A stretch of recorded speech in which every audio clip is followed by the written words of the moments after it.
പാണ്ടൻ മലയുടെ മുകളിലെ കുളക്കരയിൽ മാത്തൻ മുതലയും സുന്ദരിക്കോഴിയും കേളുകുറുക്കനും കുട്ടുകുരങ്ങനും സൗഹാർദ്ദത്തോടെ കഴിഞ്ഞിരുന്നു. ഹേയ് കൂട്ടുകാരെ, എനിക്കൊരു പഴുത്ത മാമ്പഴം കിട്ടി. സുന്ദരിക്കോഴി, നീ ഇത് കഴിച്ചോ? താഴ്വാരത്ത് നിന്ന് പോങ്ങൻ പട്ടി അങ്ങോട്ടേക്ക് വന്നു. ഹേയ്, ഇതിപ്പോ നിങ്ങൾ 4 പേരില്ലേ? ഇത് 4ആയി പങ്കിട്ട് കഴിക്കുന്നതാണ് ഒരു മര്യാദ. നമ്മൾ ഇതെങ്ങനെ പങ്കിടും? ഇതൊക്കെ എന്ത്? ഞാനിപ്പൊ പങ്കിട്ട് തരാം.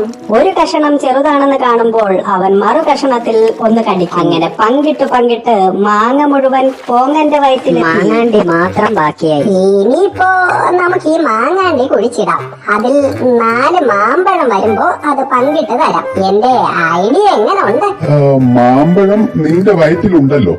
അപ്പോ നിന്നെ 4ആയി പകുത്തു തിന്നാൽ ഞങ്ങൾക്ക് ഓരോരുത്തർക്കും ഓരോ കഷണം കിട്ടില്ലേ? ആ ഐഡിയ എങ്ങനെയുണ്ട്? പട്ടി ഓടടാ ഓട്ടമോടി. ഇത് കണ്ട് അവർ വളരെ ചിരിച്ചു.